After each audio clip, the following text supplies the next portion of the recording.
Lep pozdrav vsem. Jaz sem vesel tega zbornika, predvsem zato, ker je v njem zastopano veliko teh sistemov od znanosti, ekonomije, sociologije, humanistike, tako naprej. Se mi zdi to zelo pomembno iz preprostega razloga, ker se vidi nekako, da so vsi sistemi, ki jih imamo, v bistvu obremenjeni z istimi problemi. In v bistvu noben od sistemov ne funkcionira. Zdaj, zakaj to ne funkcionira, je seveda vprašanje, neka stvar, ki jo moramo doreči in moramo imeti, država bi morala imeti v tem pogledu neko vsaj približno skupno merilo ali pa mnenje o tem, zakaj ti sistemi ne funkcioniramo, ker če danes kogarkoli vprašamo, vsi bi hoteli spremembe. Ko jih pa seveda detaljno vprašamo, kaj se že razlikujemo, ko pa pride do aplikacije, pa seveda popolnoma različen. Če pogledamo nekaj širše, ne glede na to, gre za znanost, zdravstvo, sodstvo, ekonomijo ali karkoli, vidimo, da imamo na nek način to razdeljeno pripadnost glede na sistem, kot najprej pride vodje sistema, to so ljudje, ki vodijo sistem. Govorim seveda zdaj o podsistemih družbe, bodisi univerza, zdravstvo, šolstvo in tako naprej. Potem je sistem, ki izvaja, nek del ljudi, ki izvajajo ta sistem, potem so uporabniki tega sistema in potem so ljudje, ki so zunaj sistema v nekem smislu, čeprav smo dejansko zunaj sistema, smo enkrat ja, enkrat ne, vendar lahko rečemo, da teh je, ki bi bili popolnoma zunaj sistema, zelo malo. Ampak če zdaj pogledamo te posameznike, vidimo, da se vodje sistemov se dejansko tudi na deklarativni ravni, kot zdaj vidimo, fizično preprečujejo kakršnokoli spremembo.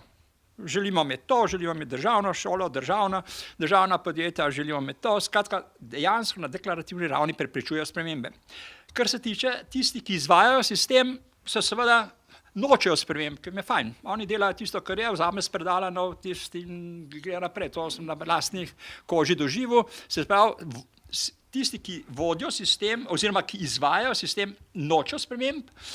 Uporabniki sistema so pa zdaj nekako dvojni. Ne? Na deklarativni ravni bi radi spremembe, v resnici jih pa ne marajo, ne? Ker so navajeni, ima vsak svojega, s katerim, bom rekel, na nekem polkoruptivnem načinu, ali ga pozna, ali je prijatelj, ali je sorodnik, skratka dobiva neke koristi. To je tako kot v starem dobrem socializmu, ko ima vsak svojega mesarja ali pa svojega karkoli že, ki mu je določena usluga dajal in vse je šlo za to na nek način slabo. Se pravi, v bistvu se ta sistem preprosto na nek način ne more spremeniti, ker ni neke, kako bi temu rekel, nekega splošnega zavedanja, nekega etične, bom rekel čisto preprosto, etične komponente, da bi vsi rekli ne, tega se ne gremo. Recimo, zdaj, če čist gremo ta zadnji primer, moram reči, da me je šokiralo, da lahko predsednik vlade, ki je ustavni pravnik, ali pa pravnik, ki se ustavlja z ustavo, reče, mi lahko spremenimo, če imamo 60 glasov, lahko spremenimo karkoli. Potem lahko spremenimo, bomo vse cigane pobiti. 60 glasov imajo in naredijo ustavo, vse cigane treba pobiti. Mislim, to je po njegovem mnenju popolnoma legitimno dejanje, celo legalno in s tem legitimno in tako naprej. Mislim, v tem smislu se mi zdi, da ni nihče rekel, tega se ne gremo, mislim, tega ne moramo, mislim, to so neke norme, ki jih preprosto, in to isto velja na univerzi, isto velja v zdravstvu, isto velja v sodstvu, to so reči, pri katerih bi moral vodja sistema, uporabniki sistema in izvajalci sistema enotno reči, tega se ne gremo. V tem smislu nam manjka nekega, kaj s tem, nekega poguma, nekega jedra, nekega kristalizacijskega načina pojava in jaz mislim, da bi morali na takih konferencah vsaj formulirati neka vprašanja ali pa neke recimo vprašanja, na katerih bi se morali vsi poenotiti reči, ali se to gremo, ali se tega ne gremo. Hvala lepa in jaz mislim, da smo s tem začeli. Ja, hvala lepa za besedo. Jaz sem se ob tej pobudi Dejanovi pa Tomaževi seveda spomnil številnih malo podobnih zbornikov, ki so nastajali 10 let pa 20 let nazaj v okviru Nove revije. Pa ne bi bil rad niti nostalgičen, niti pesimističen, če pomislim na rezultat vseh tistih zbornikov, seveda bi bil to prej zelo močan argument za to, da ne sodelujem nikjer več in da odsvetujem sodelovanje. Ampak seveda ne mislim tako. Osebno sem zelo vesel, da pravzaprav se takšna energija vendarle nekje akumulira in zbira v obliki konference, še več v obliki zbornikov, ker zapisana črka vendarle ostane. Ne glede na vso marginalizacijo, ne samo in tudi mogoče ne v prvi vrsti samo politične drugačnosti, ampak predvsem miselne, prav miselne in potem tudi na institucionalni ravni humanistično oblikovane misli v tem prostoru. Zdaj to, da je Slovenija v kar zelo globoki krizi, najbrž ni treba posebej govoriti in razlagati, so pa najbrž pogledi na to, zakaj je tako, precej različni. Torej, ker smo mi vendarle v prvi vrsti nek sicer bolj ad hoc, ampak vseeno intelektualni forum, je naša stvar najbrž v prvi vrsti refleksija tega stanja. Čeprav je recimo, kot je prej Tomaž rekel, zdaj že to neki korak v smeri dejavnosti oziroma realizacije nekih spoznanj, do katerih se je prišlo že prej. Kljub temu, jaz sem tudi svoj prispevek zasnoval tako, je predvsem potrebna, in to nenehoma, globinska refleksija situacije, v kateri smo, ki pač mora biti, bi rekel, prvič globinska. To pomeni, da se mora spraševati res po bistvenih razlogih in to na najrazličnejših področjih, po bistvenih razlogih te krize in da mora v nekem smislu biti tudi nesentimentalna.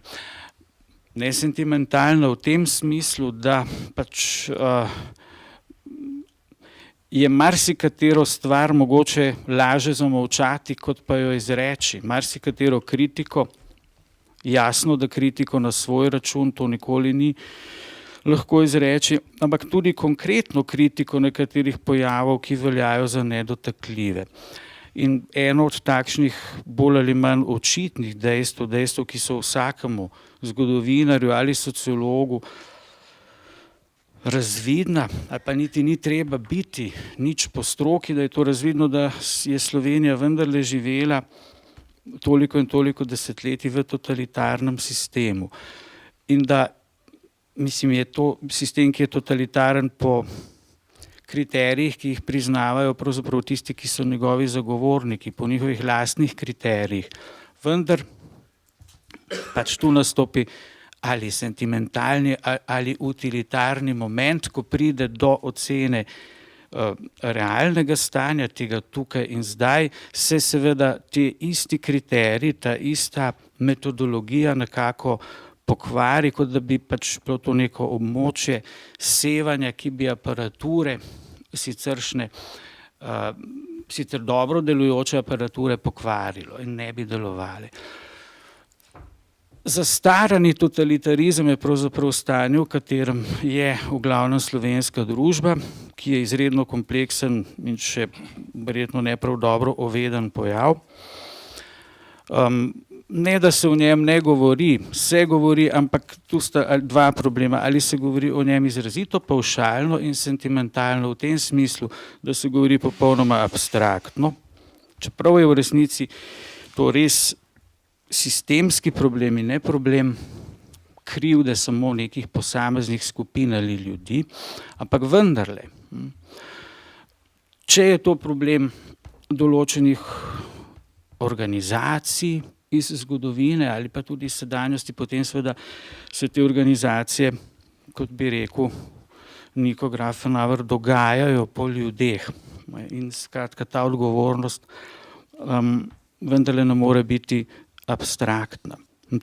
To je en zagotovo velik problem. Ampak drug problem, ki je po mojem še bolj pereč in o katerem smo tudi že dolga leta nazaj začeli govoriti, nekateri so pa že sploh dolgo nazaj o tem pisali, na to opozarjali, je pa seveda tale. V časih osamosvajanja je bilo recimo bolj ali manj nesporno, kam se je usmerila, da tako rečem, barka slovenska. In ni bilo vprašanja o tem, ali je cilj, proti kateremu pluje, dober, vreden tega podviga ali ne. Zdaj pa seveda je prav tako precej splošno spoznanje to, da je demokracija, kakršna se je zdaj, da tako rečem, v zadnjih desetletjih razvila na Zahodu, pravzaprav sama v zelo veliki krizi, ki je najbrž institucionalna kriza, ampak jaz mislim, da seveda ne v prvi vrsti, ampak je veliko globlja kriza. Kriza, ki je povezana seveda z kulturnimi obzori, tehnicističnimi, v filozofskem smislu, tehnicističnimi obzori oziroma načinom razumevanja resničnosti in sveta. V teh problemih smo udeleženi Slovenci, pa zato, ker smo del zahodnega sveta, neizbežno.